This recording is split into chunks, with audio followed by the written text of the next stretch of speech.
अस्सलाम वालेकुम। तो इस वीडियो में हम बात करेंगे केस 3 पर। हमने जो टॉपिक स्टार्ट किया हुआ अपना, जिसमें हम प्लाज्मा को मैग्नेटिक और इलेक्ट्रिक फील्ड में हमने रखा हुआ है और उसमें चार्ज पार्टिकल के मोशन को डिस्क्राइब कर रहे हैं।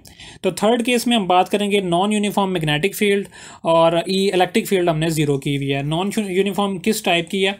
हमने यहाँ पे ना सिलेंड्रिकल कोऑर्डिनेट्स लिए हुए हैं बेसिकली, और हमने अज्यूम किया हुआ है कि मैग्नेटिक फील्ड जी एक्सिस की डायरेक्शन में जो है वो चेंज हो रही है, और जो है इस एक्सिस में हमने ये जेड एक्सिस लिया हुआ है, जिस एक्सिस में ये जो है चेंज हो रही है। यहाँ पे आप देख रहे हैं, यहाँ पे मैग्नेटिक फील्ड स्ट्रॉन्ग है और यहाँ पे वीक है, और फिर कुछ इंटरवल के बाद मैग्नेटिक फील्ड फिर से स्ट्रॉन्ग है। तो ये जेड एक्सिस के अलॉन्ग चेंज हो रही है, और ये थीटा से इंडिपेंडेंट है। थीटा से इंडिपेंडेंट मुराद, अगर मैं मानूं कि ये मेरे पास जी एक्सिस है, तो इसके गिर्द अगर मैं एक रेडियस लेके चलूं तो वो उस पूरे रेडियस के जो दायरा बन रहा है उसका सर्कम फ्रेंस के अलॉन्ग बिल्कुल सेम उसकी वैल्यू रहेगी। लेकिन इससे दूर में जाता जाऊं तो फिर मैग्नेटिक फील्ड चेंज हो रही है, लेकिन अगर मैं उसका उसी रेडियस के ऊपर स्ट्रिक करूं तो फिर मैग्नेटिक फील्ड चेंज नहीं हो रही। मतलब थीटा से इंडिपेंडेंट है और सिर्फ रेडियल कंपोनेंट और जो है जी कंपोनेंट इसके ऊपर डिपेंड कर रही है हमारी मैग्नेटिक फील्ड। तो स्टार्ट करेंगे हम। डाइवर्जेंस ऑफ मैग्नेटिक फील्ड हमें पता है कि वो ज़ीरो होती है। इसको हमने डेल ऑपरेटर को सिलेंड्रिकल फॉर्म में लिख दिया, तो वो हमारे पास कुछ इस फॉर्म में आ गया, और इसमें थीटा वाली टर्म को हमने ज़ीरो पुट किया हुआ है, जो डेल ऑपरेटर है उसका। फिर इस टर्म को इस तरफ ले आया तो वह नेगेटिव साइन के साथ आ गई। आर यहाँ पे डिवाइड हो रहा था, इधर आके मल्टीप्लाई हो गया। अब दोनों तरफ इंटीग्रेशन कर देंगे। इंटीग्रेशन से क्या होगा, ये डेरिवेटिव ख़त्म हो जाएगा, और यहाँ पे ये आर से इंडिपेंडेंट है, तो ये क्या होगा, हमारे पास ये आर की इंटीग्रेशन सिंपल हो जाएगी, और हमारे पास कुछ ये सिचुएशन आ जाएगी। इंटीग्रेशन करने के बाद आ जाएगा हमारे पास ये आर की इंटीग्रेशन आर स्क्वायर बाय 2, और लिमिट्स पुट करेंगे आपके पास ये आ जाएगा। फिर ये वाला आर और ये वाला आर एक कट जाएगा और हमारे पास ये बन जाएगा। इसको हम बोल देंगे इक्वेशन नंबर 1। इतना करके हम यहाँ पे छोड़ देंगे इसको। उसके बाद हमें पता है कि मैग्नेटिक फील्ड में जब कोई चार्ज पार्टिकल मूव करता है तो उसके ऊपर लगने वाली फोर्स ये है, magnetic force. V cross B को हमने इस फॉर्म में लिख दिया, और यहाँ पे फिर से हमने बी को जो है आर और थीटा वाली जो इसका कंपोनेंट है वो हमने ज़ीरो कर दिया, और मैग्नेटिक फील्ड जो जी कंपोनेंट है वो लगा दिया हमने। हम फिर वही सिलेंड्रिकल कोऑर्डिनेट्स ले रहे हैं, आर थीटा और के। वेलोसिटी को भी हमने उसके कंपोनेंट्स में ब्रेक कर लिया और इसको एक्सपेंड कर दिया। इसको एक्सपेंड करने के बाद हमारे पास कुछ ये वाली इक्वेशन आ जाएगी, और फोर्स को भी हमने तीनों कंपोनेंट्स में ब्रेक कर लिया और फिर दोनों साइडों पे कंपेयर कर लिया। कंपेयर करने से हमारे पास ये 3 इक्वेशंस बन जाएंगी।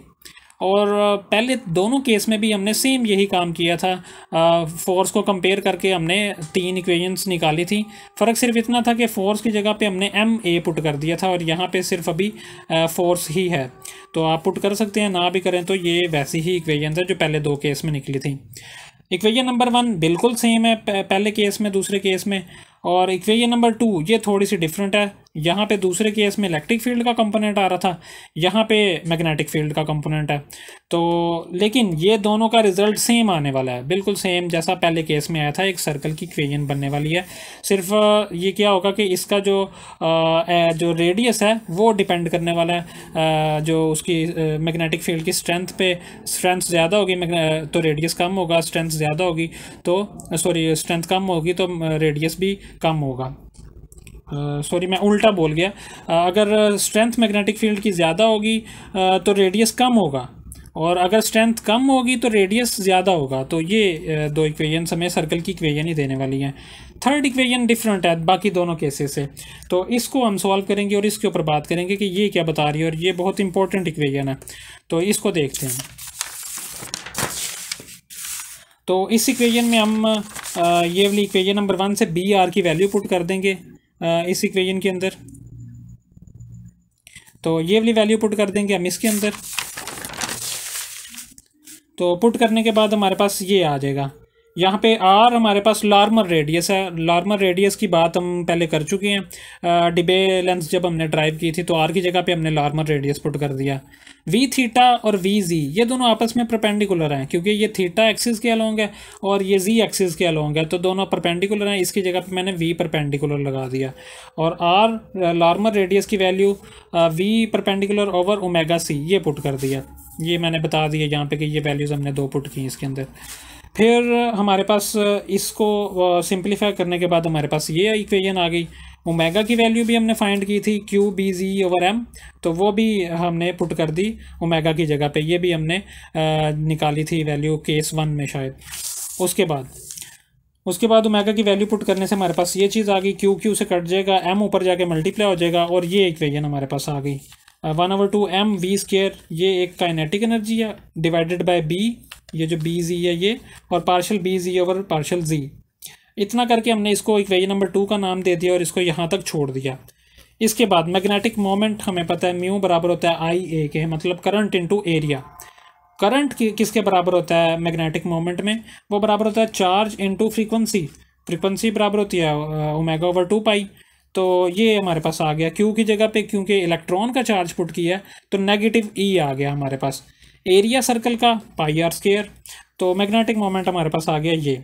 इसमें फिर हम क्या करेंगे, पाई पाई से कट जाएगा तो ये आ गया आर, फिर वही नॉर्मल रेडियस और आर की वैल्यू पुट करेंगे v perpendicular over omega c. तो हमारे पास ये कुछ इक्वेशन इस तरह से बन गई। यहाँ पे ओमेगा सी से एक कट जाएगा, एक रह जाएगा और ये हमारे पास आ गया इतना। ओमेगा की वैल्यू पुट कर देंगे ई बी जी ओवर एम, तो मैग्नेटिक फील्ड क्योंकि जी डिपेंडेंट है तो ये हमारे पास आ गया ये। तो उससे हमारे पास क्या आ गया, उससे हमारे पास ये इक्वेशन बन गई, एम ऊपर जाके मल्टीप्लाई हो जाएगा और वही kinetic energy divided by B.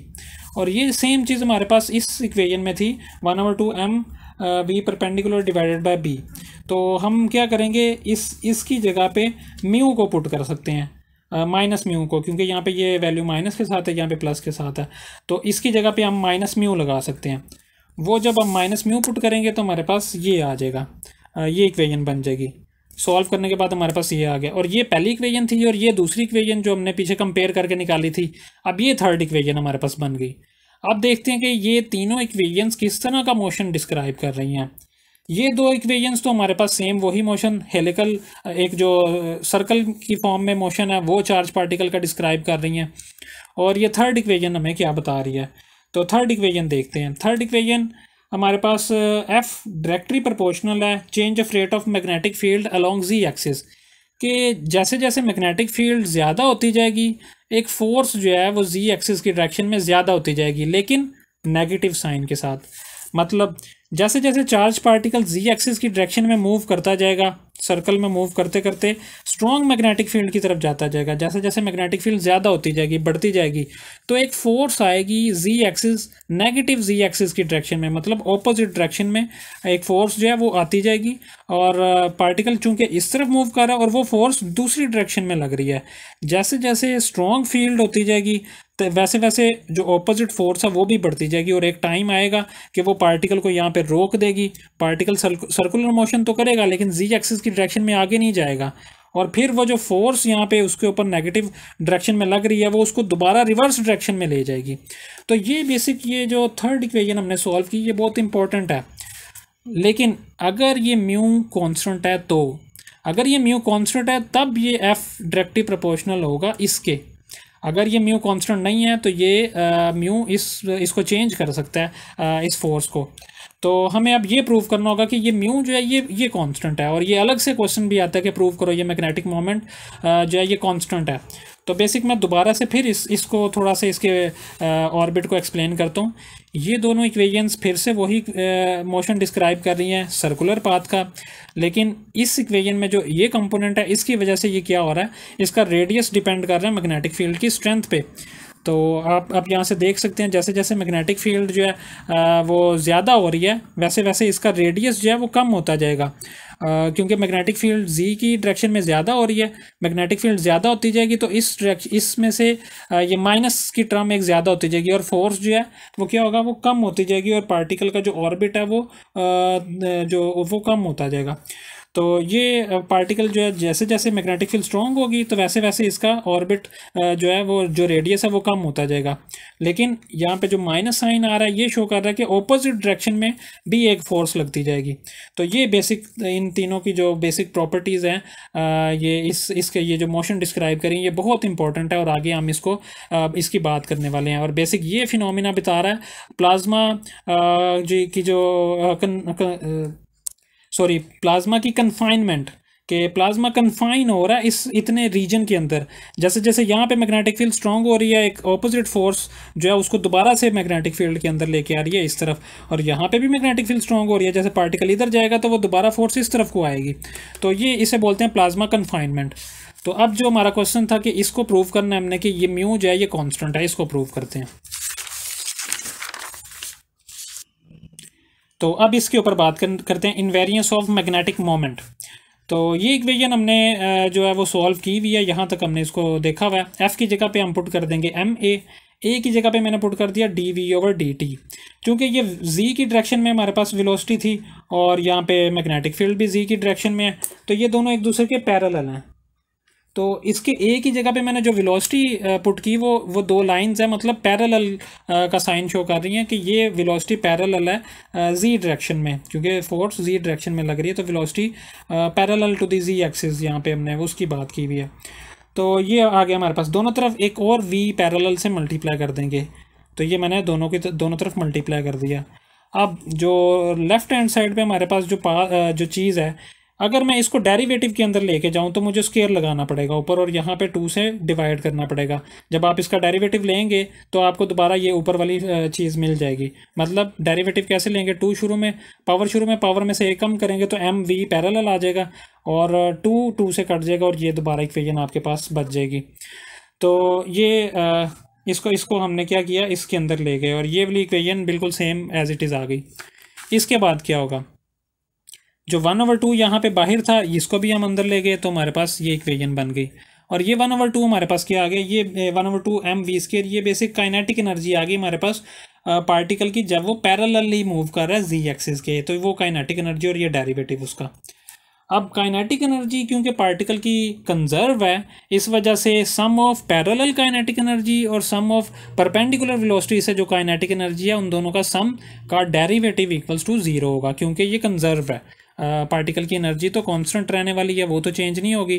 तो अगर एनर्जी कांस्टेंट है, टोटल एनर्जी, तो डेरिवेटिव 0 होगा। तो ये हमने वो यहाँ पे law of conservation of kinetic energy use किया हुआ।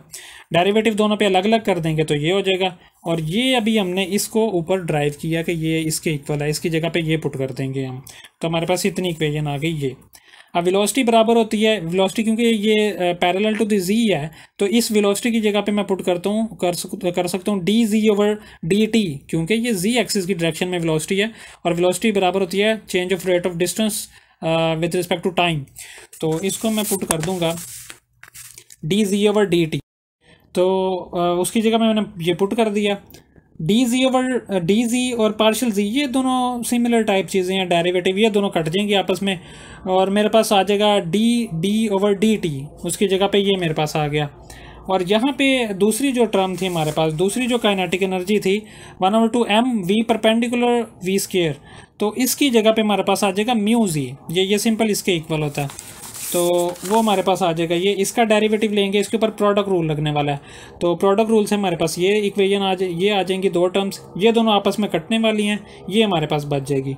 अब चूंकि मैग्नेटिक फील्ड तो 0 नहीं है, मैग्नेटिक फील्ड तो हमने जी एक्सिस के लॉन्ग लगाई हुई है, हमें पता है, तो मतलब ये टर्म इक्वल्स टू 0 है, ये 0 नहीं है तो ये 0 के इक्वल है। अब अगर derivative of magnetic moment equals to 0 है, तो मतलब मैग्नेटिक मोमेंट कांस्टेंट है, तो ये हमने प्रूव कर दिया कि मैग्नेटिक मोमेंट हमारा कांस्टेंट है, और ये थर्ड केस हमारा कंप्लीट हो गया। और इंशाल्लाह इसके बाद आगे हम मैग्नेटिक मिरर का जो है वो टॉपिक स्टार्ट करेंगे, और जो है ये जो थर्ड है केस, ये बहुत इम्पोर्टेंट है, और ये पंजाब यूनिवर्सिटी के एग्ज़ाम पॉइंट ऑफ व्यू से बहुत इम्पोर्टेंट है। और आप, मुझे उम्मीद है कि इसकी आपको समझ आई होगी, आप वीडियो को पॉज करते जाएं और साथ साथ नोट करते जाएं इसको। मैंने इस तरह से वीडियो बनाई है कि आप इसको अच्छे से देख सकते हैं, इसको पॉज करके साथ साथ डेरिवेशन को नोट कर सकते हैं। तो इंशाल्लाह नेक्स्ट वीडियो में मिलते हैं। अल्लाह हाफिज़।